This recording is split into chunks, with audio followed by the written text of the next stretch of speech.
என்னோடு தனியாக பழகினது 2003 2003 ஆண்டு. 2000 என்னுடைய வீட்டை விட்டு ஊழியத்திற்காய் கிளம்பி பைபிள் காலேஜுக்கு வந்தேன். 2003 தான். அதுக்கு முன்னாடி தனி ஜெபம் பண்ணியிருக்கிறேன்.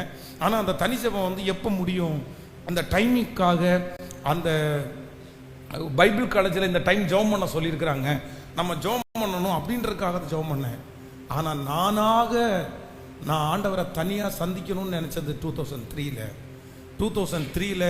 டெய்லி இரவு 10:30 10 மணிக்கு லைட் ஆஃப் பண்ணிடுவாங்க. 10:30 மணிக்கு யாருக்குமே தெரியாமல் பைபிள் காலேஜில் இருக்கிற மொட்டை மாடியில் போய் அந்த சிமெண்ட் தரைக்கு மேலே முழங்கால் போடுவேன். அன்னைக்கு எனக்கு ரொம்ப நெருக்கத்தினுடைய ஒரு காலம்.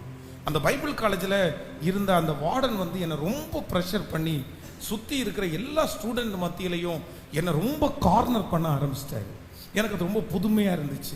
எனக்காக எல்லாரையும் திட்டுறது, எல்லாருக்கும் முன்னாடி வச்சு என்னை அவமானப்படுத்துறது, எனக்கு ஃபஸ்ட் இயருக்கு செய்கிற வேலையை எனக்கு கொடுத்து நீ செய் அப்படின்னு சொல்கிறது, இந்த மாதிரி என்னை ஒரே ஒருத்தனை மட்டும் கார்னர் பண்ணி அவர் ரொம்ப எனக்கு விரோதமாகவே பண்ணார். ஏன் பண்ணார் அப்படின்னு தெரில.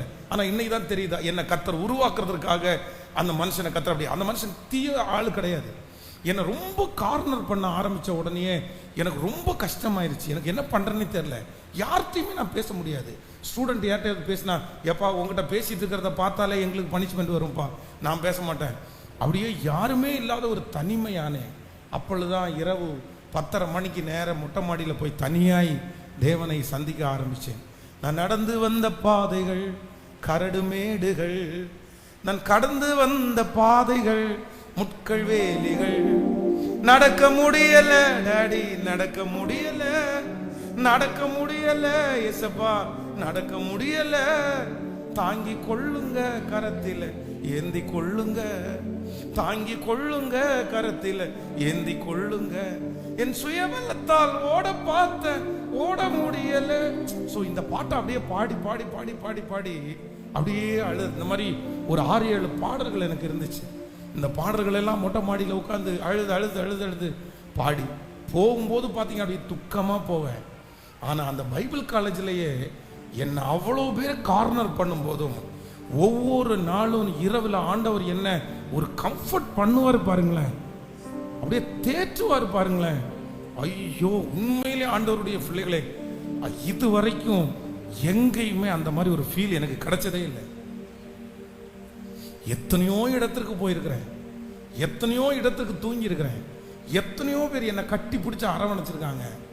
அப்பா, அந்த பாட்டை பாடி அழ அழ அழ ஜோம் பண்ண அப்படியே ஆண்டவரே ஏன் ஆண்டவரே அப்படின்லாம் கேட்க மாட்டேன். நீங்கள் ரொம்ப நல்லவருப்பா, நீங்கள் ரொம்ப நல்லவரப்பா, நீங்கள் ரொம்ப நல்லவருப்பா, நீங்கள் ரொம்ப பெரியவருப்பா, உங்களை எனக்கு ரொம்ப பிடிக்கும்ப்பா, அந்த மாதிரி தான் நான் ஜோம் பண்ணுவேன். அந்த மாதிரி தான் சொல்கிறது வழக்கம்.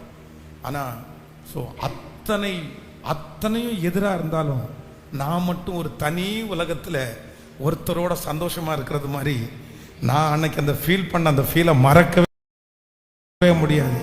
இந்த உலகமே உங்களை எதிர்க்கும் போது, உங்களை சுற்றி இருக்கிறவங்க அத்தனை பேரும் உங்களை எதிர்க்கும் போது, அத்தனை பேர் உங்களை வருத்தப்படுத்தும் போது, நீங்கள் ஒரு சந்தோஷமான உலகத்தில் வாழ முடியும். நீங்க ஒரு மகிழ்ச்சியான உலகத்துல வாழ முடியும். நீங்க ரொம்ப கம்ஃபர்ட்டான ஒரு உலகத்துல வாழ முடியும். உங்களை தட்டி கொடுக்கறத நீங்க ஃபீல் பண்ணுவீங்க, உங்களை உற்சாகப்படுத்துகிறத நீங்க ஃபீல் பண்ணுவீங்க, நான் உன் கூட இருக்கிறேன்றத ஃபீல் பண்ணுவீங்க.